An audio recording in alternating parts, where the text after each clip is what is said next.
and welcome to my channel. In today's video I will be making cheesesteak sloppy joes.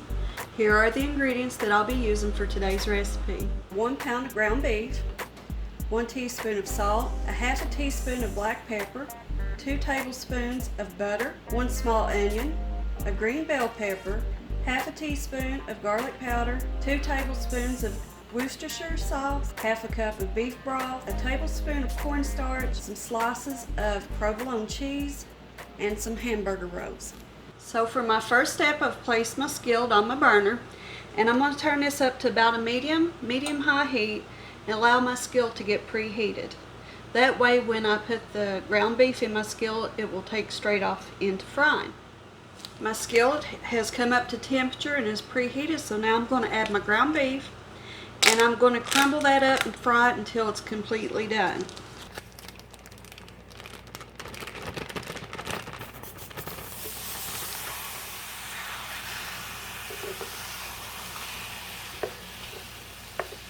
Now that I have my ground beef broke up and crumbled into smaller pieces, next I'm going to add my salt, pepper, and my garlic powder.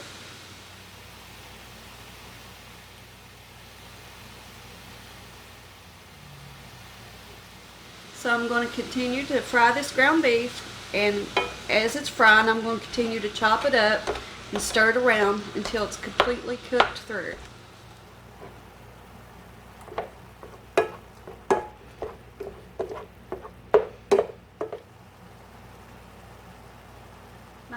My ground beef has completely cooked through, so what I'm going to do now is remove this from the heat and take and drain off the excess grease. While I'm allowing the ground beef to drain, I've placed my skillet back on the burner, and I'm going to add my 2 tablespoons of butter. And I'm going to allow those to melt. Now that the butter has pretty well melted, I'm going to add my onions and green peppers.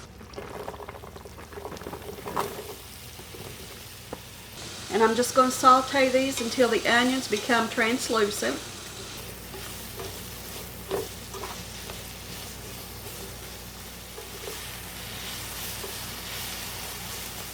Okay, my onions and peppers have cooked until the onions have turned translucent. So for my next step, I'm going to return the beef to the skillet. And to that, I'm going to add my Worcestershire sauce and my beef broth, which I made up out of using the beef base. We'll take a spoon and stir that all together. Oh, this smells delicious, you all. Now I'm going to allow this to start cooking again and build up the heat real nice and hot and come to a boil, and then I'll add my cornstarch. Okay, everything is heated well through. It's nice and bubbling and boiling. So now I'm going to add my cornstarch. And this is going to create like a sauce and thicken that broth up that's in there. Take my spoon and stir that around and get it well mixed and allow that to thicken up. Okay, my sauce is thickened up from the cornstarch, so for my next step I'm going to turn my heat down on low, and I'm going to place some provolone cheese slices on top of the meat mixture.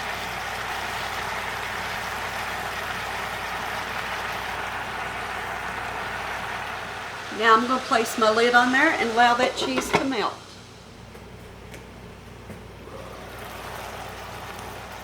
Okay, our cheese is thoroughly melted, so we're ready to turn our burner off and serve these up on our sandwich buns. Okay, I have me a sandwich bun here. I'm going to spoon some of this mixture onto the sandwich bun.